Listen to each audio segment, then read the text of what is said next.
또 누구든지 제자의 이름으로 이 작은 자 중 하나에게 냉수 한 그릇이라도 주는 자는 내가 진실로 너에게 이르노니 결코 상을 잃지 아니하리라 하시니라. 아멘.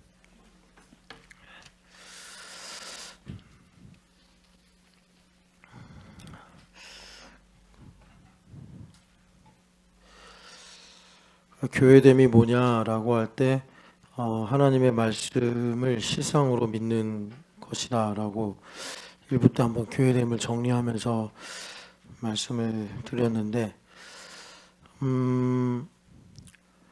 예전에 한번 어떤 날이었는지 제가 기억은 안 나는데 그 어떤 이 신앙의 큰 흐름 중에 조나단 에드워즈라는 흐름과 찰스 피니라는 흐름이 있다. 둘 다 유명하신 목사님들인데 찰스 피니는 우리가 방법론을 찾으면 하나님의 역사를 일으킬 수 있다. 이런 입장이고 조나단 에드워즈는 그건 하나님의 주권에 달려 있다. 이제 이런 입장입니다. 거기서 뭐 찰스 피니를 옳다? 뭐 누가 맞다? 뭐 이렇게 딱 나서서 말씀하시는 분들은 없는데 이제 그분들이 하시는 말이나 행동을 보면은 이제 그 어느 성향이 크냐 이걸 우리가 알 수가 있는데 그래서 우리 신촌연합교회는 좀 조나단 에드워즈에 가깝다 이런 말씀을 좀 드렸었고 하나님의 주권을 강조할 때 역설적으로 우리의 자유의지가 축소되는 게 아니라 매우 그 확장된다. 그러니까 예를 들어 이런 겁니다. 하나님의 예정, 나를 하나님께서 창세전에 택하셨다. 라는 사실이 이제 하나님의 주권을 말하는데 대표적인 교리예요.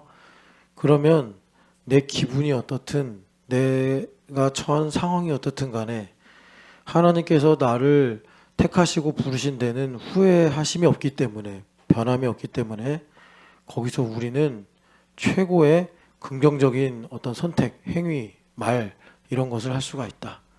이런 겁니다. 내가 도저히 용서할 수 없는데 하나님께서 나를 예정하셨다는 사실을 내가 받아들인다면 그러면 내가 용서할 수 있고 내가 구원의 확신이 다 무너져서 도저히 뭐 내가 지금 내 마음속이나 내 주변을 보면은 구원받았다고 말할 여지가 전혀 없는데 하나님께서 나를 예정하시고 택하셨다는 사실을 믿으면 우리가 뉘우치고 또 하나님께 감사하고 이제 구원받은 자로서의 선택을 할 수가 있다. 그렇기 때문에 참 이게 좀 역설적인데요. 하나님의 주권을 강조하면 강조할수록 오히려 우리의 선택과 우리의 행동이 더 빛나게 된다. 재밌게도 그 찰스 피니 같이 우리가 노력하고 방법을 잘 찾으면 뭔가 하나님께서 하신 약속의 말씀을 끌어당기거나 그걸 우리가 이렇게 이제 만들 수 있다 해서 더 열심을 독려하고 더 애쓸 것 같은데 이상하게 그렇게 가면 오히려 사람이 위축되고 이것만 방법이야 이렇게 이제 가게 돼요. 그게 참 이렇게 보면은 하여튼 재미있는 그 뭐 재미로 말씀드리는 건 아니지만 여기 마태복음 10장은요. 뭐 마태복음이 원래 쓰여질 때 장절이 없었겠지만 이 10장으로 이게 나오는 말씀들이 어떤 의미를 담고 있냐면 영적인 민감함을 담고 있습니다.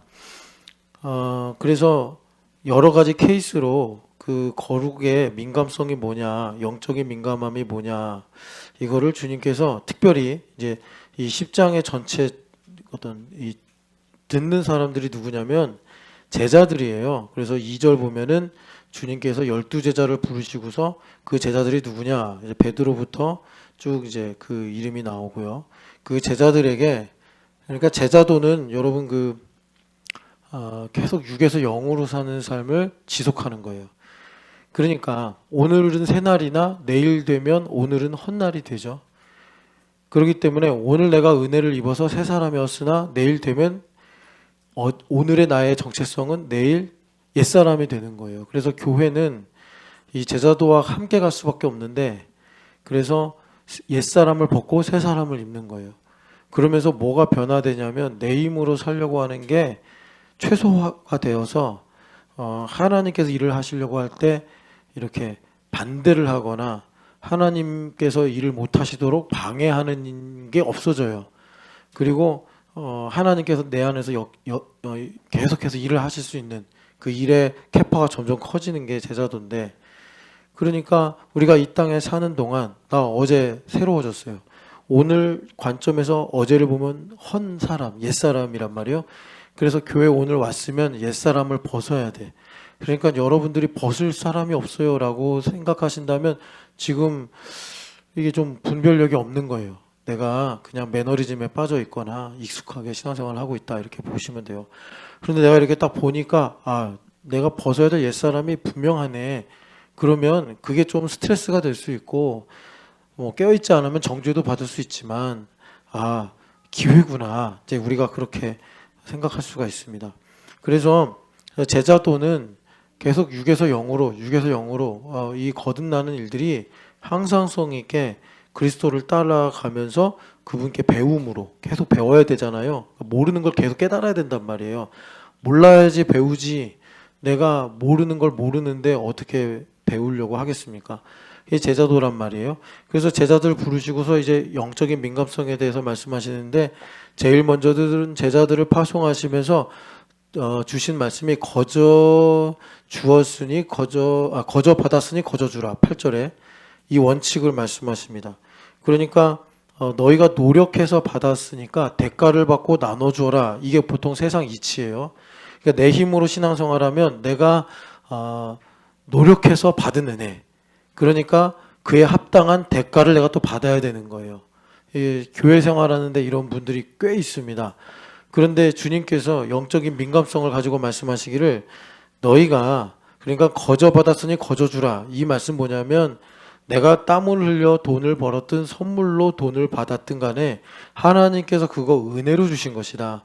그러니까 하나님께서 너에게 맡기신 것을 하나님 뜻대로 할 수 있도록 해라, 이제 이겁니다. 그런데 내 힘으로 사는 사람은 하나님 뜻대로 하려고 그럴 때 베드로처럼 안 됩니다. 이런 이제 거부권을 행사하게 된다라는 거예요. 그래서 주님께서 일을 못 하시는 거예요.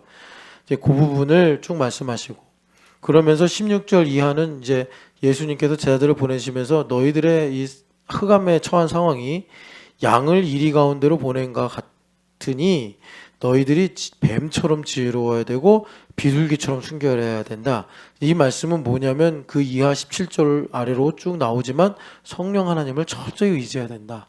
성령 하나님을 철저히 의지해서 크든 작든 간에 성령 하나님으로 말미암아 너희가 말을 하고 생각하고 행동을 해야 된다. 이것을 말씀하시는 거예요. 그러니까 우리가 성령 하나님을 의지하지 않으면 늑대의 밥이 되는 것밖에 없는 거죠. 흑암 속에서. 그러니까 우리가 성령 하나님을 의지해야 죽임당하신 어린 양을 따라가면서 세상을 이기는 승리를 가질 수가 있다. 그러니 우리가 여기도 보면은 너희들이 이제 임금이나 총독들 이런 사람들 앞에 끌려간다, 이거 예수님께서 말씀하시는데, 그럴 때 우리가 얼마나 걱정하고 염려하고 혼란스럽고 당황스럽고 두렵고 하겠습니까? 그럴 때 일체 그런 말 하지 말고, 그런 생각하지 말고 성령 하나님을 의지해서 말을 해야지 너희가 이제 그 제자로서 보냄받은 증인으로서 사명을 감당할 수 있다. 그리고 24절부터 33절까지는 너희가 세상에 살면서 어떻게 보면 두려움이 기본값인데, 그래서 우리 하나님께서 매일 우리에게 자주 하시는 말씀이 두려워하지 마라, 이 말씀인데, 그 말씀을 예수님께서 좀 풀어서 말씀하시면서 하나님만 두려워해라. 그러면 사람이든 세상이든, 뭐 로마서 8장에 의하면 피조물이든 칼이든 사망이든 적신이든 두려워할 것이 없다. 하나님을 두려워하지 않으니까 사람이 두렵고 미래가 두렵고 물질이 두렵고 뭐 여러 가지가 두렵고 이렇다는 거예요. 하나님을 두려워해라. 그러면 너희가 이 세상에서 두려움이란 기본값에서 너희가 자유할 수 있다. 이 영적 민감성이죠. 하나님을 경외하는 것. 그리고 이제 34절부터 39절은 우리 교회에서 많이 본 건데, 많이 읽은 말씀인데, 영적 민감성이 뭐예요? 검을 주러 왔다라고 말씀하시는데, 이 검이라는 것은 나 외에 가까운 사람들을 찌르고 이기는 그런 검이 아니라 내 안에 자기중심성으로 살려고 하는 이것을 다스리는 검인 거죠. 그래서 하나님의 말씀이 영과 혼과 관절골수를 찔러 쪼개서 내 거라고 주장하는 것들을 드러내게 하시고, 그래서 우리로 정말 영생을 얻게 하신다. 그래서 그 검이 뭐예요? 여기 38절에 주님 말씀하시지만 십자가의 도라고 이제 말씀하시는 겁니다. 그리고 이제 우리가 읽은 부분이 이제 10장 마지막에 해당되는데, 여기서 읽어보시면 알겠지만 주님께서 영적 민감성을 상이라는 말씀으로 우리한테 주십니다. 상. 그러니까 상은 뭔가를 잘했을 때 이렇게 그 노력이나 이런 것들을 치하한다 해서 이제 상을 말씀하는데, 영적인 민감성을 왜 상이라고 말씀하셨냐면 그게 좀 현실적으로 우리한테 느껴질 때, 그리고 또 남들이 이렇게 객관적으로 보면 저 사람이 뭔가 이렇게 플러스 알파로 더 받는 느낌이 있어서, 그러니까 요셉 같은 경우에 요셉을 보디발을 이렇게 보니까 희한하게 형통한 거예요. 다른 종들이 못한다고 하는 거 요비 가서 해결하고, 그러니까 형통하다고 하는 거 아니겠어요? 뭐 저 녀석 한번 실력이 어느 정도 되나 한번 볼까 해가지고 꽤 어려운 일을 맡겼는데 그걸 정말 그 어린 녀석이, 보디발이 볼 때 젊은 녀석이 잘 풀어내니까 형통하네. 그런데 그 형통함이 사실은 요셉의 어떤 힘이 아니라 하나님께서 함께 하셨기 때문에 그런 일이 된 거다. 만약 예를 들어 그런 겁니다. 이게 다른 종들이 못했어요. 근데 요셉이 제가 해볼까요? 했는데 그때 마침 뭐 또 이렇게 하나님께서 도움을 주시고 뭐 이렇게 상황이 바뀌고 우연히 뭔가가 또 이렇게 나타나고 해가지고 야, 욥 실력 대단한데, 이런 이제 상황들이 생기는 거예요. 그런 걸 이제 제3자들이 보면은 이제 상을 받는 느낌으로 보는 거죠. 뭔가 특별해 보이고. 그런데 이 상이라는 게 여러분, 우리가 이제 유대인의 세계관을 가지고 보면은 그런 이제 우리가 갖고 있는 선입견, 그래서 이 선입견 때문에 많은 그리스도인들이 속아요. 마귀한테 속아서 저 상 안 받을래요. 그래요. 이게 도대체 무슨 소린지도 모르고 뭐 세상에서 뭐 표창장 주고 메달 주고 뭐 이러는 건 줄 알고 전 상 필요 없어요 이러는데, 그게 실은 하나님 나라에선 반역에 해당되는 말이에요. 그러니까 이런 거예요. 선생님이 자 너희들 이거 열심히 하면 상 줄게. 그러면 당연히 학생들이 저요 하면서 상 달라고 해야 되는데, 애들이 됐어요. 그냥 선생님이나 가지세요. 저는 뭐 선생님 한 분이면 됩니다라는 아하스왕처럼 징조를 구하라 했더니 난 여호와 하나님을 시험하지 않겠습니다. 그게 반역이잖아요, 여러분. 그거 뭐 이해 못 하시는 분 안 계시잖아요. 잘못 알고 있으면 우리가 그런 이상한 길로 간단 말이에요. 그러니까 유대인의 세계관이 뭐냐면, 이 상이라는 것은 영적인 세계에 있는 일들을 이제 가리키는 하나의 비유인데, 마태복음 6장에 가면 예수님께서 친히 상이 뭔지를 말씀하세요. 6장 1절 보면 천국복음 중에 하나인데, 자 같이 읽어보겠습니다. 사람에게 보이려고 그들 앞에서 너희 의를 행하지 않도록 주의하라. 그리하지 아니하면 하늘에 계신 너희 아버지께 상을 받지 못하느니라. 아멘. 그러니까 외식하지 말라는 건데, 사람들 앞에서 이제 보여주지 않도록 너희가 주의해라. 왜 그러죠? 사람들이 의식하면, 그래서 내가 정죄를 받거나 정죄를 하고 살아가면 내 안에 계신 주님께서 일을 못 하신다는 거예요. 예. 그런데 여러분, 흑암에서 10을 넣으면 아웃풋이 10으로 나오나요? 안 그렇죠? 10을 넣으면 제로가 나와요, 대부분. 그러니까 참 고단하고 힘든 인생인데, 그래서 예수님께서 일을 우리로 말하면 지금 예수님이고, 예수님 입장에서 하나님 아버지가 일을 하시게 해야 된다는 건데, 그래서 상이 뭐냐면 여기 보시면 어디냐, 은밀하게 보시고 갚아주시는, 은밀하게 보시고 갚아주시는. 4절에 보면 이제 구제를 가지고 주님 말씀하시는데, 구제함을 은밀한 중에 보시는 너희 아버지께서 갚으시는 것, 이게 상입니다. 상이 뭐냐면 그러니까 아무도 예측 못해. 누가 뭐 박사님, 뭐 똑똑한 사람, 지혜로운 사람 와도 모르는 게 은밀한 거예요. 성령 하나님만 아시는 거예요. 은밀한 중에 보시고, 주님께서 보신다는 거죠. 갚으신다. 그러니까 이건 하나님의 공의가 충족된다는 거예요. 갚으시는 것 이거예요. 그러니까 우리는 모르는데 그 사람한테는, 그러니까 바울 사도가 이제 비밀, 이 일꾼 얘기하면서 비밀 많이 말씀하시는데 여기 이제 비밀이에요. 비밀, 그 미스테리, 비밀. 그러니까 상이라는 게 뭐냐면 뭐 공부 제일 잘했어, 뭐 최우수상 주고, 피아노 잘 쳤어, 대상 주고, 그러는 상이 아니, 세상에서 그냥 이렇게 우리 인간끼리 정해서 주고받는 상이 아니에요. 이 상은 뭐냐면 아무도 몰라요. 볼 수가 없어. 영적인 세계에 있는 일이기 때문에. 그런데 예를 들어서 이거예요. 강성모 집사님이 열심히 일을 하는데 사람들이 그런 거예요. 강성모는 능력 이상으로 뭔가 잘 돼. 희한해. 근데 옛날에 강성모 집사님이 그런 얘기 했어요. 요즘도 그런지 모르겠는데 할머니 때문에 잘 되는 거래. 요즘도 그래요? 뭐 또 아니래요. 또 예, 저렇게 변질되면 안 되는. 옛날에 분명히 그랬거든요. 자기 할머니가 기도를 많이 해서 그런 거라고. 할머니가 이제 오래전에 돌아가셔서 참 그 신앙의 뿌리시거든요. 우리 강성모 집사님 가정 본가 쪽에. 내가 분명히 나 이런 건 안 잊어버리거든요. 그 2부 때 말씀드린 것처럼 김진춘 목사가 백령도의 별을 보고 제가 지은 노래입니다. 작곡한 겁니다. 막 틀어주고. 예.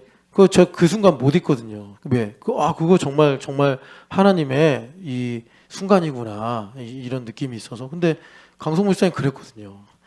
이제 잊어버릴만 하니까 이제 갑자기 나타나게, 드러나게 하시는 거예요. 이제 잊어버렸으면 오늘부터 다시 가긴 하고, 할머니의 기도 덕분에 여기까지 왔구나 생각하시면 됩니다.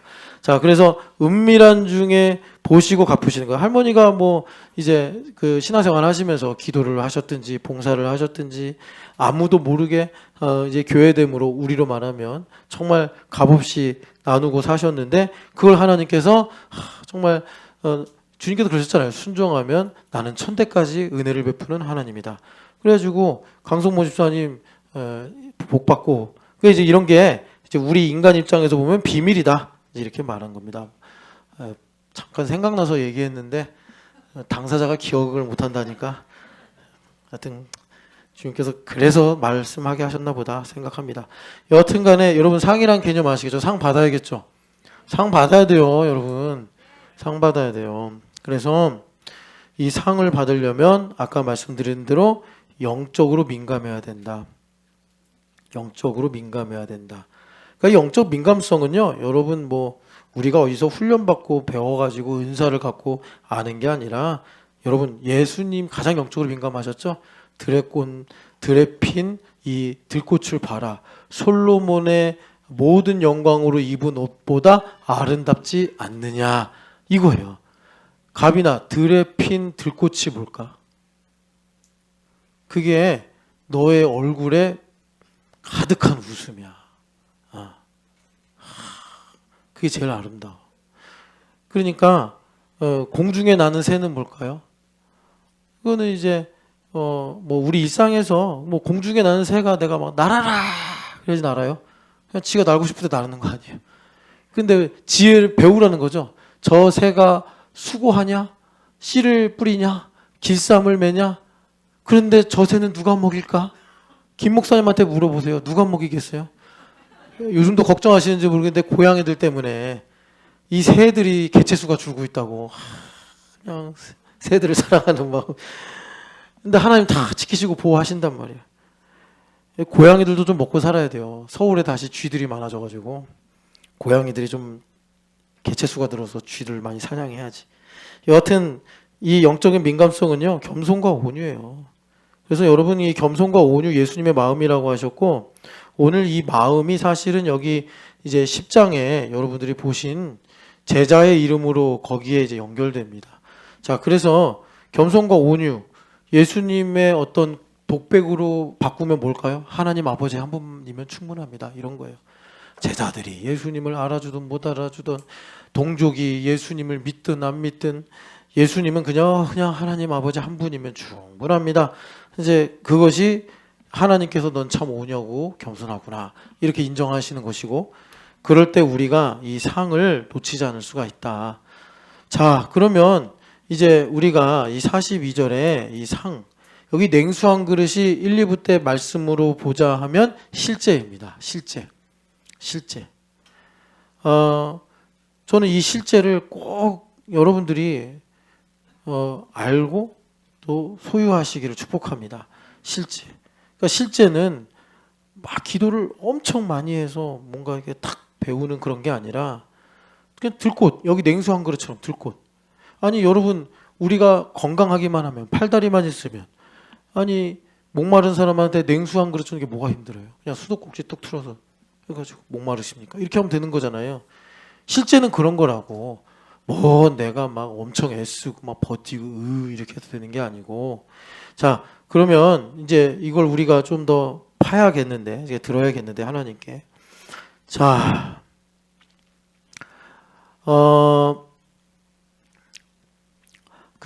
여기 좀 이제 풀어볼게요. 여기 보면은 두 가지가 나옵니다. 작은 자 한 사람, 작은 자 두 사람도 아니야. 그러니까 얼마나 하나님께서 우리에게 실제를 주고 싶어 하시는가. 이걸 여러분들 좀 이 마음에 받아들이시고, 이 교회됨에서 여러분 그 작은 자 하나 우리가 정말 미혹당하지만 않고 둔감하지만 않으면 분명히 우리가 얼마든지 누릴 수 있는 건데, 이걸 말이죠, 우리가 둔감해지고 또 마귀한테 속고 이러면 이게 기회인 줄 모르고 우리가 놓친단 말이에요. 실제는 어려운 게 아니에요. 우리 하나님께서 말씀하신 대로 저 바다 끝에 있거나 저 하늘 꼭대기에 있는 게 아니라 너의 마음에 있고 너의 입에 있느니라, 이렇게 말씀하신 것처럼 가까이에 있는 거예요. 그런데 문제는 뭐냐면 마음의 문제라. 그래서 여러분, 하나님께서 우리에게 상을 주시잖아요. 그럼 어떤 인생을 사냐면, 자, 요런 인생을 삽니다. 그러니까 요거를 좀 비교하자면 얘랑 비교할 수 있어요. 요렇게. 네. 그러니까 이건 1차 함수고 2차 함수인데, 파란색은 2차 함수인데, 자, 그러면 이 상을 받는 인생은 기하급수로 늘어나요. 이게 거룩의 영향력으로 나타나죠. 그리고 여기가 이제 x 값이고 y 값인데, x는 뭐냐면 작은 자, y는 냉수, 이렇게 되는 거예요. 그래서 하나님께서 이것으로 우리 삶에, 그러니까 하나님의 나라가 임하게 하신다라고 말씀하세요. 그러니까 먼저 말씀드리는 거는 이 실제는 멀리 있지 않다.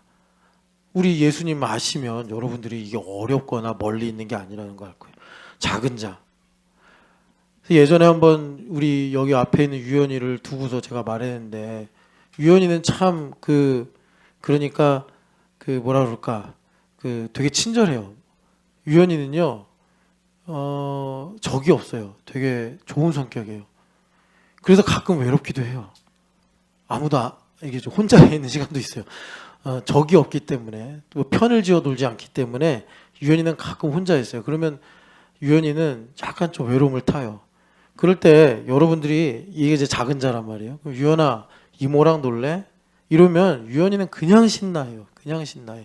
그런데 여기서 이제 작은 자라고 주님께서 말씀하시고, 냉수, 특별히 작은 자는요, 진짜 나이가 어리거나 뭐 또 나보다 부족한 사람이라기보다 내가 율법적 경향성을 가지고 이제 레이더를 갖잖아요.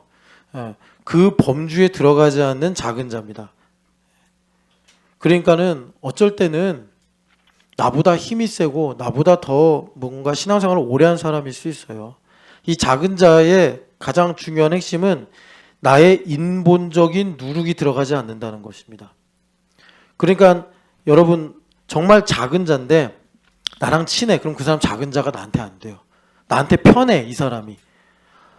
여러분, 사람마다 호불호가 있잖아요. 그래서 내가 이렇게 가까이 했을 때 별로 나한테 그렇게 부대낌이 없어. 그러면 그 사람 작은 자 아니에요.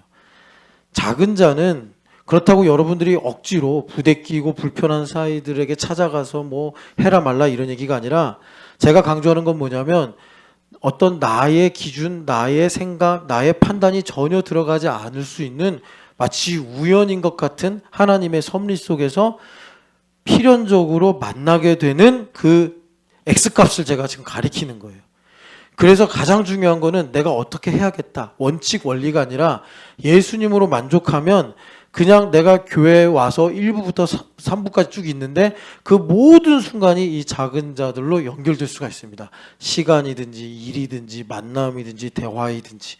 그러니까 가장 중요한 건 요게 들어가지 않아야 되는데 요게 안 들어갈 수 있는 가장 확실한 방법은 내가 그리스도로 만족하는 거예요. 그래서 내가 뭐 하여튼 간에 정해놓은 대로 행동하고 움직이는 게 아니라 하나님께서 나를 그분의 뜻대로 좌지우지할 수 있는 상태가 될 때, 내가 새 언약의 백성이 되고 일꾼이 돼서 자족할 때, 그럴 때 내가 그러니까 하나님께서 실제로 나에게 주고자 하시는 이 작은 자라는 순간, 작은 자라는 상, 이 작은 자라는 모멘텀을 우리가 가질 수 있다. 거기에서 가장 중요한 건 얼마나 작냐, 뭐 이런 문제, 나랑 잘 맞냐 안 맞냐 이 문제가 아니고 인본적인 누룩이 들어가지 않아야 된다. 요것이고요. 그리고 이제 냉수, 이 냉수는 그러니까 주님께서 왜 냉수라고 하셨느냐? 누구나 할 수 있다는 거예요. 그러니까 아나도 땅을 만약에 뭐 몇 달란트를 주고 사시오 그러면 예레미야가 사기도 싫지만 하나님 앞에 가서 하나님 제가 몇 달란트가 어디 있습니까? 돈 없습니다 하고 안 사버릴 수 있는데 하나멜이 와가지고 은 17세겔이면 줄게 이러니까 예레미야가 뭐 자세하게 성경에 나오지 않았지만 그 어려운 중에도 그 정도 돈은 있는 거예요. 그러니까 상당히 적은 돈인데 이제 그걸 갖고 하나님의 뜻대로 아나도 땅을 샀듯이 그런 겁니다. 냉수. 지금 내가 충분히 그러니까 감사하고 주님으로 인해 만족하면 뭐 내가 특별한 계획과 엄청난 수고를 하지 않아도 얼마든지 할 수 있는 것. 그래서 주님께서 왜 안 했니? 했을 때 정말 내가 만약에 안 했다면 핑계가 없는 거예요. 시간이 없어서요. 몰랐는데요. 뭐 그럴 게 없는 거예요. 왜? 냉수기 때문에. 그래서 주님께서 이런 성격으로 우리에게 상을 주기를 원하신다. 자, 그러면 42절을 우리가 알기 위해서 41절을 보면은 여기 41절에 선지자의 이름으로 그리고 의인의 이름으로 이런 말씀이 나오죠. 이게 우리 한국 사람한테 낯선 표현이에요. 그래서 읽어도 뭐 그런가 보다 뭐 이렇게 이제 우리가 생각하고 넘어가기 쉬운데, 그러니까 여러분 이 선지자의 이름으로, 왜 주님께서 왕도 있고 제사장도 있는데 하필이면 선지자며 의인이라는 내용으로 이렇게 특정하셨는가? 뭐 여러분 아시겠지만 그 구약 성경에 보면은 선지자들이 많이 핍박을 받았습니다. 그죠?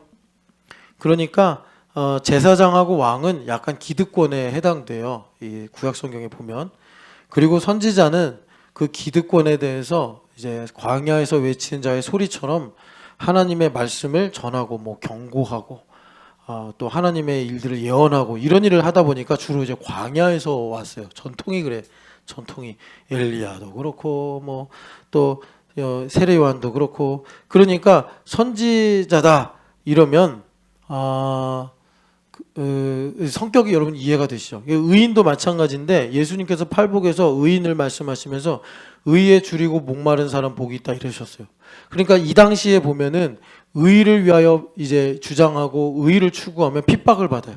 그걸로 부자가 되거나 성공하거나 사람들의 인정을 받는 게 아니라 이 당시에 팽배한 분위기가 뭐냐면 의를 추구하면, 옳음을 추구하면 핍박을 받더라. 그래서 예수님께서 그 요한복음 마태복음 5장에 보면 그 팔복을 말씀하신 다음에 너희들에게 이제 이렇게 하면 복이 있다라고 하신 게 뭐냐면 너희들이 나를 위하여 핍박을 받거나 고난을 당하면 복이 있다 이렇게 이제 말씀하신 거예요. 그러니까 선지자의 이름으로, 의인의 이름으로, 이 말은 뭐냐면 선지자들의 일로, 의인의 일로 이렇게 이제 보시면 됩니다. 그러니까 여러분 그 선지자의 이름으로 선지자를 영접하여 선지자의 상을 받은 사람의 대표적인 예가 사르밧과부입니다. 이 여인은 시돈 사람인데 시돈이니까 이방인이란 말이에요. 그것도 뭐 아주 악독한 이방 땅이죠.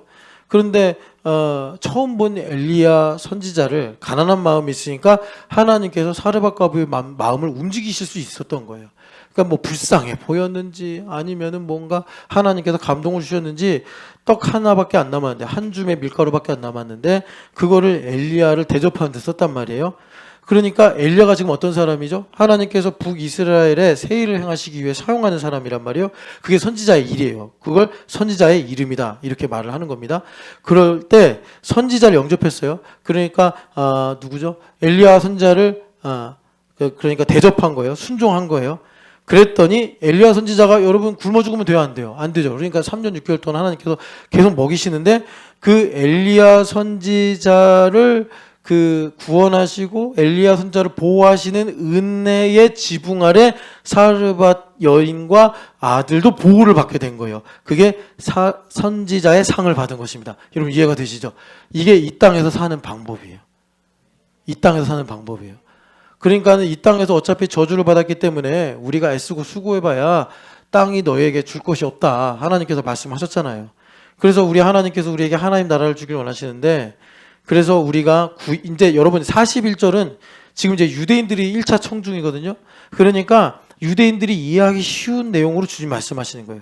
그러니까 선지자의 일 하면은 대부분 다 이 선지자를 영접하면 손해를 보거나 선지자를 영접하면 스트레스를 받거나 뭐 위험해지거나 이제 이런 상황인데, 그런데 너희들이 성경의 많은 부분에서 보는 것처럼 선지자의 일을 위해서 뭐 선지자의 영광으로 하나님께서 선지자를 영접하는 사람에게는 그러니까 은밀한 중에 보시고 갚으시는 하나님의 섭리가 있어서 사르밧 과부처럼 하나님께서 돌보시고 그리고 구원하시더라. 이걸 이제 예수님께서 한 줄로 말씀하신 것이고, 여기 그 다음에 의인의 이름으로도 마찬가지입니다. 하나님께서 참 의인을 복되게 하시고 그를 통해서 일을 하시는데, 의인을 영접하는 자는, 그래서 그 의인을 그러니까 뭐 대접하거나 그와 함께 고난에 동참하거나 이런 사람들은 하나님께서 의인을 통해 이루시는 하나님의 경륜에 편승하게 하셔서 그를 지키고 보호하시더라. 이렇게 주님께서 이제 말씀을 하신 거예요. 그리고 이제 우리한테 정말 하시고 싶은 말씀이 42절인데 42절 보면은 누구든지 제자의 이름으로 이렇게 말씀하십니다. 제자의 이름으로.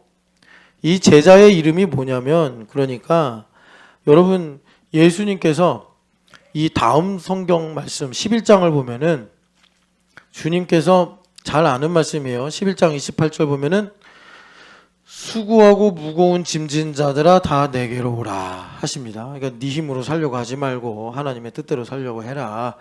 내가 너를 쉬게 하리라. 나는 안식일의 주인이니라 하시고, 29절에 제자가 누구냐? 예수님께 배우는 사람이 제자인데 뭘 배우느냐? 마음이 온유하고 겸손하다.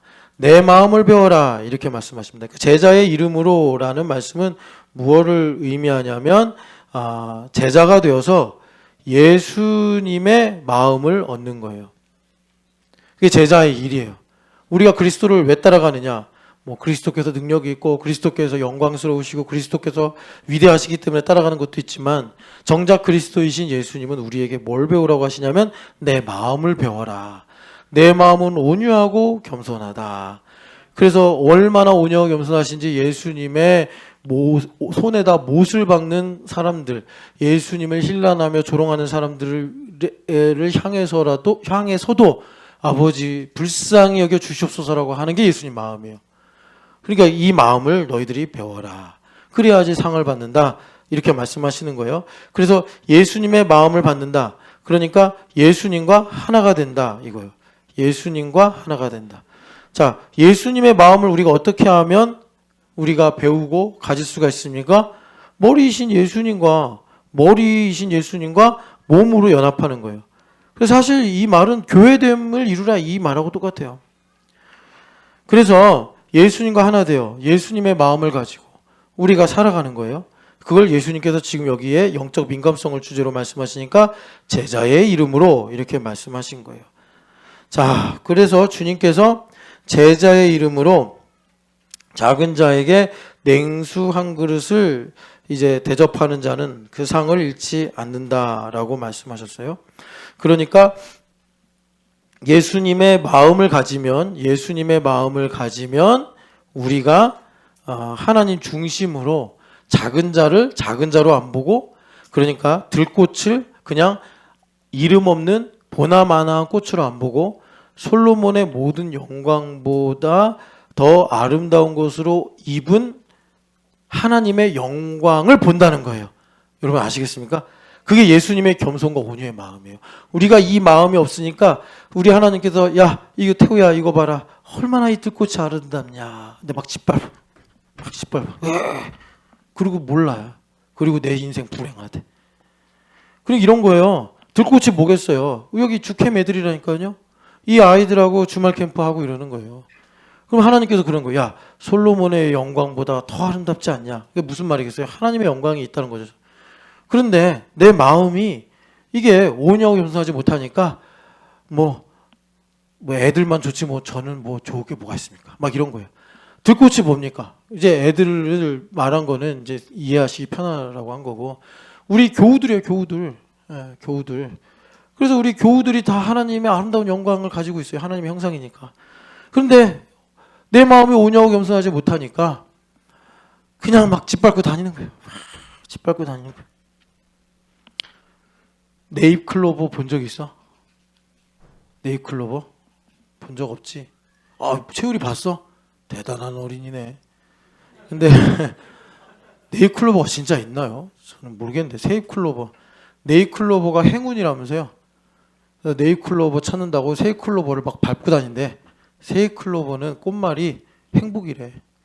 행운을 얻으려고 행복을 막 짓밟는데 사람들이. 그러니까 네잎클로버 찾으란 말이야. 찾지 말란 얘기야. 찾지 말고 그냥 행복하게 살아. 이 얘기. 그러니까 여러분 예수님의 마음을 가지면 우리가 그 작은 자 안에서 하나님의 크신 영광을 볼 수 있다. 그래서 이 작은 자가 아까 우리가 1, 2부 때 들은 실제인데 이 실제를 우리가 가짐으로 하나님의 통치, 하나님 나라의 통치를 지금 예수님께서 상을 받는다. 은밀한 중에 보시고 갚으시니까요. 이런 일들을 주님께서 우리에게 주시더라라는 것입니다. 자, 그래서 이거를 좀 이제 다른 사례로 좀 살펴보면은 그 히브리서를 보시겠습니까? 히브리서를 보시면 히브리서 13장을 보시면 이제 히브리서는 여러분 새 언약에 관한 말씀을 집중적으로 구약의 법리를 가지고 우리한테 말씀하시는데 13장쯤 가면 이제는 적용이에요. 12장부터는 적용인데 적용, 13장도 적용. 이제 12장은 인생의 고난은 하나님의 책망이다. 이 책망이 없으면 역설적으로 우리는 하나님께서 내 친아버지가 아니라는 거다. 우리가 하나님 아버지께서 나를 책망하시기 때문에 그 12장에서는 징계로 번역이 됐는데 우리 하나님 아버지가 정말 나의 친아버지시구나라는 것을 믿을 수 있다. 이렇게 쭉 말씀하시고 13장에서는 이제 그런 우리의 믿음을 바탕으로 적용을 하시는데 13장 1, 2절 말씀 같이 읽어보겠습니다. 형제 사랑하기를 계속하고 손님 대접하기를 잊지 말라. 이로써 부지 중에 천사들을 대접한 이들이 있었느니라. 아멘. 그러니까 아까 10장 42절하고 같이 연결하면 돼요. 여러분 형제가 뭐겠어요? 이 교회 우리 교우란 말이에요. 그래서 이 사랑하기를 계속하고 내 이름으로 사랑하는 게 아니라 나에게 부으신 하나님의 사랑이 흘러가게 하는 거예요. 흘러가도록 하는 거는 내가 물길만 열면 되는데 물길을 여는 것은 아버지로 만족하면 돼요. 그러니까 여러분들이 흘러가게 해야 되는데 그걸 막고 있어. 그러면 뭐예요? 하나님의 사랑이 아직 나에게 하나님의 뜻을 이룰 만큼 충분히 안 부어져 있는 거예요. 그런 상태에서 내가 주님의 일을 하겠다라는 것은 머리털 다 잘린 다음에 내가 블레셋과 싸우겠다라고 뛰쳐나가는 삼손하고 똑같은 거예요.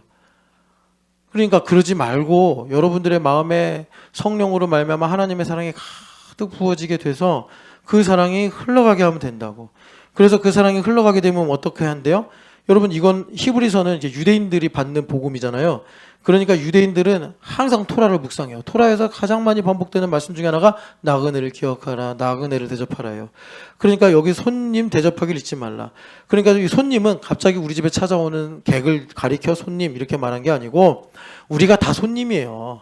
이게 손님이라고 번역하는 것보다 나그네가 더 적당한데 어쨌든 간에 우리가 다 영적인 노마드란 말이에요. 나그네. 그러니까 우리 나그네들을 영접하고 이러는 것이 바로 형제의 사랑하기를 계속하는 것인데 내 마음이 그러니까 하나님의 사랑이 부족해. 결핍이 있어. 그럼 완고해진다고. 이제 하나님 중심으로 이런 걸 보잔 말이에요. 저 사람이 나한테 과거에 이렇게 했기 때문에, 저 사람이 이런 말을 했기 때문에, 저 사람이 나에게 상처를 줬기 때문에, 저 사람이 나에게 틀리게 행동했기 때문에 그렇게 해봐야 그 현상에서 오가는 일들이고, 우리가 지금 이제 상을 가지고 말하면서 영적 배경을 얘기하고 있잖아요. 영적 배경으로 말하면 하나님께서 나를 미워하셔서 내가 싫어하고 힘들어하는 사람을 마주하게 하시는 게 아니라, 너가 지금 하나님의 사랑이 한 50리터가 필요한데, 그래서 그 50리터를 내가 부어주고 흘러넘치게 해서 너에게 내가 약속한 바를 이루어야겠는데, 그렇게 내가 너에게 통치를 베풀어야겠는데 너는 지금 모르지 않냐? 너는 지금 삼시세끼 먹고 잠 잘 자고 춥지 않게 옷 입으면 네 인생이 충분하다고 생각하지 않냐?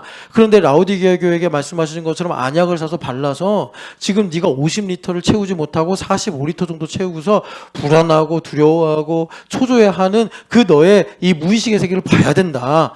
그런데 보라고 하면 보나요? 계속 그냥 나는 내 이 현상적인 내용들이 만족스러우면 문제가 없다고 생각하니까 하나님께서 그 나그네를 보내시는 거예요.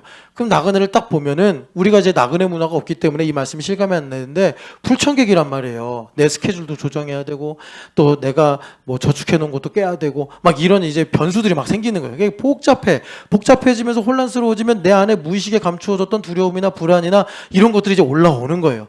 그런 일들을 통해서 하나님께서 우리를 더 거룩하도록 땡기시는 건데, 그래서 우리 형제 자매들을 나그네로 보내시는 거예요.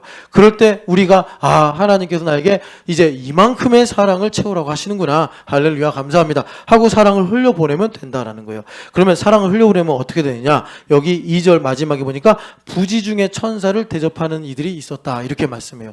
그러니까 여러분, 유대인들은 천사에 익숙해요.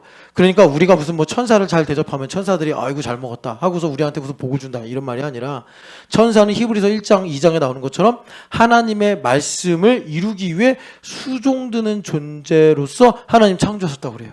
그러니까 구약에 나온 천사들은 다 되게 영광스럽고 거룩하고 아름다운데, 그 천사들이 왜 그렇게 아름답고 영광스러우냐면 우리한테 숭배를 받기 위해서가 아니라 하나님의 거룩한 말씀을 실행하는 존재이기 때문에 하나님께서 그렇게 아름답고 영광스럽게 창조하신 거예요. 그러니까 천사를 대접했다는 건 뭐냐면 천사들이 일을 하더라라는 것입니다. 이걸 하나님께서 실제로 받으셔서, 리얼리티로 받으셔서, 안 하던 땅처럼 주님께서 이걸 우리에게 실제로 주셔서, 그거를 주님께서 트리거 삼아 나에게 약속하신 말씀을 신실하게 이루어가는 그 이제 뭐라 그럴까, 하여튼 실제가 리얼리티가 된다라는 것입니다. 그게 천사를 대접하는 이들이 있었느니라 라는 말씀에 포함되는 거예요. 여러분, 이렇게 하나님의 약속의 말씀이 이루어지는 삶을 우리는 신촌연합교회니까 10년 내내 들었단 말이에요. 약속은 실상이다, 약속은 실상이다. 그럼 말씀이 사실이 될 거 아니에요. 하나님 입에서 나온 말씀이 사라지는 것이 아니라 반드시 보내신 일을 이루시고 형통케 해야 되는데, 그러면 하나님께서 혼자 일하시느냐? 물론 하나님은 전능 전지 그리고 주권자시기 때문에 혼자 일하시기도 하지만 우리와 그 모든 일들을 함께 나누는 것을 기뻐하세요. 사랑이시기 때문에. 그러니까 우리의 동의를 요구하신다고. 내가 동의하지 않으면 하나님께서 다 주셔도 이게 내 건가 누구 건가 알지를 못해. 그러니까 하나님께서 동의를 받으시려고 이제 실제의 문제를 우리에게 보내시는 거예요. 그 대표적인 것이 형제 사랑하는 거다, 나그네를 대접하는 거다. 그렇게 될 때 천사를 응접해서 이 천사가 하나님의 말씀의 명령에 순종하는 존재들이잖아요. 사역자로 삼으신 존재들이잖아요. 그들이 이제 분주하게 일을 하는 거예요. 뭐 동네 방네 뛰어다니면서 하나님의 일을 이루도록 하는 이 천사들이 일을 한다. 이걸 이제 주님께서 그 작은 자와 냉수 한 그릇과 똑같은 내용으로 여기서 말씀하시는 것입니다. 하나만 더 보면, 요거는 이제 유대인들이니까 약간 좀 이제 구약에 가까운 표현이에요. 우리와 좀 더 가까운 내용이 요한 3서 보면, 요한 3서가 유명하죠. 왜냐하면 이 조용규 목사님이 그 한때 참 한국 사회에 큰 영향을 미치실 때 그 어떤 헤게모니 말씀이 1장 2절이란 말이에요. 요한 3서. 그래서 뭐 이걸 좀 비꼬는 사람들이 삼복자 복음이다 막 이러기도 했는데, 그렇게 하나님 말씀을 막 남이 전했다고 가볍게 말하는 거 안 좋아요. 근데 여기 보면은 이제 그 생명의 말씀, 요한일서 1장의 생명의 말씀이 뭐예요? 영혼이 잘 되어서 범사가 형통하고 강건하게 되는 것. 이게 생명의 말씀, 리얼리티의 말씀이란 말이에요. 그러면서 여기 보면은 이 말씀에 있어서 이제 우리가 좀 반대의 측면에서 봐야 되는데, 9절 10절 읽어보겠습니다. 내가 두어 자를 교회에 썼으나 그들 중에 으뜸되기를 좋아하는 디오드레베가 우리를 맞아들이지 아니하니 그러므로 내가 가면 그 행한 일을 잊지 아니하리라. 그가 악한 말로 우리를 비방하고도 오히려 부족하여 형제들을 맞아들이지도 아니하고 맞아들이고자 하는 자를 금하여 교회에서 내쫓는도다. 아멘. 그러니까 여기 보면은 지금 이 요한 3서가 요한 1서와 같은 맥락에서 쭉 오는 건데, 요한 1서 핵심은 뭐냐면 태초에 생명의 말씀이 계시니라. 거기 나오죠. 그러니까 이 요한일서 1장 1절 같이 한번 읽어보죠. 태초부터 있는 생명의 말씀에 관하여는 우리가 들은 바요, 눈으로 본 바요, 자세히 보고 우리의 손으로 만진 바라. 여기 바가 3개 나와요. 들은 바, 눈으로 본 바, 그리고 손으로 만진 바. 그러니까 이것이 리얼리티란 말이에요. 아나도 땅과 같단 말이에요. 그런데 이 3가지 바가 어떻게 되어지느냐 봤더니 한글에선 사귐이라고 번역이 됐는데 코이노니아다라는 것입니다. 3절에. 그래서 우리가 공동체 안에서 성삼위 하나님의 코이노니아 속에 들어갈 때 이 태초에 말씀이 계시니라의 이 말씀이 살아있는 말씀, 생명의 말씀이 되어서 우리에게 들은 바요, 눈으로 본 바요, 손으로 만진 바가 되는 실제가 된다. 냉수 한 그릇이 된다. 이렇게 이제 요한 사도가 말씀하시는 것입니다. 그런데 문제가 뭐냐면 여기 요한 3서 1장 9절에 보면은 디오드레베라는 아마 이제 장로일 거예요. 지도자일 텐데 이 사람이 어떻게 하는 거예요? 맞아들이지 않는 거예요. 맞아들이지 않는 거예요. 자, 그 위에 5절을 봅시다. 사랑하는 자여, 내가 무엇이든지 형제 곧 나그네 된 자들에게 행하는 것은 신실한 일이니. 아멘. 그러니까 여기 보면은 우리 공동체의 형제 자매들을 이제 아브라함과 연장선에 있는 나그네들이다. 그들이 그 믿음의 세 조상 아브라함, 이삭, 야곱 다 나그네로 살았잖아요. 우리도 그런 나그네란 말이에요. 그들이 장막 속에 산 것처럼 나도 이 장막을 갖고 산단 말이에요. 이 장막이 알고 보니까 예수 그리스도의 장막이네. 우리는 그래가지고 본향을 향해 걸어가는 나그네란 말이에요. 그러니까 여러분 여기서 중요한 거예요. 내가 김진춘 목사님 영접해요. 이건 뭐죠? 예수님 영접한다 이 말이에요. 예수님 영접한다. 그러니까 디오드레베가 이렇게 혼나는 거예요. 디오드레베가. 여러분, 내가 예수님 믿고 내가 교회 다닌다 그러면서, 교회가 뭐예요? 예수님 몸이잖아요. 교회 다닌다 그러면서 예수님을 영접 안 해. 예수님 막 박대해. 말이 되냐고요, 그게. 그게 말이 안 되는 거잖아요. 그러니까 지극히 작은 자에게 냉수 한 그릇을 주는 건 뭐예요? 나중에 여러분 마태복음 25장 40절에 나에게 한 것이니라. 나에게 한 것이니라. 주님 그러시잖아요. 우리가 이런 엄중한 거룩의 그 임재 가운데 살고 있더라라는 것입니다.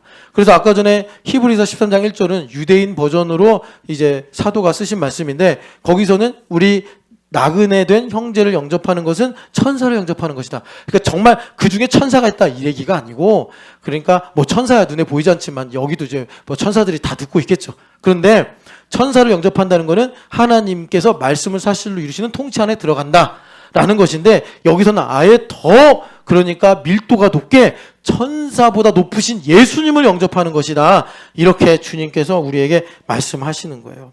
그래서 디오드레베가 엄청 혼나는 거예요, 지금. 여러분, 우리가 막 교회 못 오게 막고,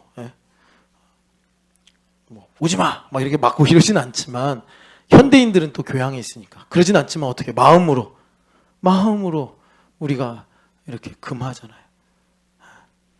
이것이 우리가 예수님을 내 안에 모시고 살고 있기 때문에 잘 아셔야 돼요. 자, 그래서 그러면 왜 디오드레베가 그걸 그렇게 했냐? 이 사람 지도자인데 뭐 기도도 할 만큼 할 거고 은사도 가질 만큼 가졌을 거고, 그러니까 뭐 장로나 감독자가 됐겠죠. 근데 왜 그러냐 봤더니 여기 요한 사도가 아주 핵심적인 이 포인트를 다루는데, 그게 뭐냐면 으뜸되기를 좋아하기 때문이다. 이거예요. 이건 좀 우리가 깊이 묵상해 봐야 될 말씀입니다. 으뜸되기를 좋아한다. 뭐 그냥 쉽게 말하면 자존심이 센 사람이다, 뭐 이렇게도 말할 수 있는데, 그런 쉬운 정도의 차원은 아니고, 디오드레베가 이 편지를 읽게 되면 깊이 생각해 봐야겠죠. 그러니까 핵심으로 말하면 내 힘으로 내가 주님을 사랑하고 내 힘으로 내가 뭔가 이루어 보려고 하다 보니, 자크엘룰 선생님도 말씀하셨고 원조로는 바울 사도도 그랬는데, 내가 율법에 흠이 없는 자로 최선을 다해 살았는데 이게 도리어 예수님을 반역하는 꼴이 되고 말았네. To be or not to be, that is the problem. 이러고 있는 거예요. 오라 공고하다. 이 사망의 몸에서 누가 나를 건져냈고 율법을 안 지키자니 안 지킬 수 없고 지키자니 내 힘으로 지키다 보니까 사망의 법에 끌려가는구나. 여러분, 그래서 주님께서 내가 망하는 길을 가야 된다. 사실 이제 2부 때 그 슬프도소이다 하고서 그 다음에 그 예레미야 선지자가 하나님을 찬양하는 부분을 우리는 오늘 못 들었어요. 예, 여러분 새벽에 나와서 열심히 들으셔야 되는데, 그러니까 그 내용이 뭘 의미하냐면 예레미야가 욥처럼 회개한 거. 욥도 그런 거잖아요. 욥이 제일 그러니까 그 율법주의자였잖아요. 근데 욥이 왜 그렇게 율법주의자가 된 거죠? 자기 힘으로 율법을 다 지켜서. 이게 지금 디오드레베가 으뜸되기를 좋아한다 이거예요. 뭐 여러분, 디오드레베가 제대로 하지도 않으면서 으뜸되기를 좋아했겠습니까? 10분이라도 남보다 더 기도하고, 알아도 남보다 몇 개를 더 알고, 해도 남보다 더 많이 수고를 했으니까 자기가 으뜸되려고 하는 거지. 그런 근거나 뭐 비빌 언덕도 없는데 으뜸되기를 좋아하면서, 이 사람 입장에서는요, 자기가 잘한 거예요. 내쫓은 거. 저런 인간들 교회 오면 안 돼. 막 이렇게 하는 거예요. 그런데 사랑의 사도인 요한 사도는 그거 틀렸다. 그거 예수님 영접 안 한 거다. 이제 이렇게 말씀을 하시는 거라. 그래서 욥처럼 예레미야가 회개하면서 이제 찬양을 했다 이렇게 봐도 되는데, 그건 뭐냐? 하나님은 무엇이든지 하실 수가 있는 분입니다. 그걸 우리가 받아들일 때 하나님의 공의, 그러니까 이걸 좀 더 이제 우리가 더 깊이 보아야겠지만 생략을 하고, 하나님은 무엇이든지 하실 수가 있습니다 라는 것을 받아들일 때, 그러니까 우리가 세례 요한처럼 나는 쇠하고 하나님 흥하시는 길을 가는 거예요. 여러분, 제 작은 자에게 냉수를 주는 것은 좀 이제 주님께서 우리에게 그 말씀하시는 목적 때문에 그렇게 비유를 들었지만, 사실 우리가 그 순간에 피부에 와닿는 느낌은 뭐냐면 내가 망하는 길이에요. 그러니까 아시겠습니까? 그러니까 진짜 막 쫄딱 망한다 이런 게 아니라 이런 거예요. 주님께서 천국 복음을 말씀하실 때 오리를 가자 할 때 십리를 가라 이랬잖아요. 그러니까 오리가 왜 오리냐면, 그게 안식일에 지나치게 행동하면 안 되잖아요. 유대인들 율법상. 그런데 이 장로들이 오리상 가면 안식일에, 그러니까 이제 열심히 행동한 거다. 법을 어긴 거다. 이렇게 정한 거예요. 그런데 어떤 이웃이 와서 급한 일이 있어. 나 송아지 찾아야 돼. 자, 심리 좀 같이 가다 오고 그러는 거예요.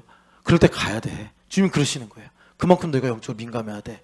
그러니까 내가 그 사람한테 오리 이상을 가주면 주변 사람들이 저 안식일 어겼네, 저놈 나쁜 놈이네, 이런 이제 상황이 오는 거란 말이에요. 그걸 우리가 받아들이려면 하나님은 무슨 계획이든지 이루실 수 있으며 무슨 일이든지 능치 못하실 일이 없습니다. 거기까지 가야 된다고. 그렇게 될 때 우리가 하나님께서 안 하던 땅 살아. 봄이야. 이제 하나님께서 하시는 말씀. 봄이야. 진춘 목사랑 별 좀 보고 와라. 그래서 그 별을 보면서 그거 한번 나 진짜 듣고 싶어서 그래. 내가 뭐 저기 진춘 목사님 저기. 왜냐면 그게 계속 생각나. 진춘 목사님이 그때 진짜 나 때려보지 말고 보고 와라. 이러시는 거예요. 그러면 그 실제를 얻는 거라. 할렐루야. 무섭네. 째려보니까. 제가 핍박을 받을 수도 있습니다. 자, 그래서 여러분 아시겠죠? 여러분 냉수 멀지 않습니다. 주님께서 우리에게 일상으로 주시는 거예요. 여러분 그 실제를 붙잡을 수 있는 영적인 민감함이 있으시기를 축복합니다.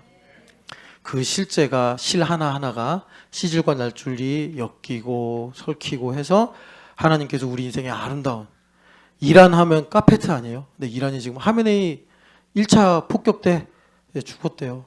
그래가지고 아까 잠깐 뉴스 봤는데 막 이란에서는 또 한편에서는 막 축제가 일어나고 한편에서는 막 자기네 지도자가 순교했다고 울고 막 그러더라고요. 이 역사가 어떻게 흘러갈지 모르겠는데, 우리 주님께서 아름다운 우리의 인생을 수놓아 주실 줄 믿습니다. 두려워하지 마시고 여러분 예수님을 영접하시기를 축복합니다. 자, 우리 같이 찬양.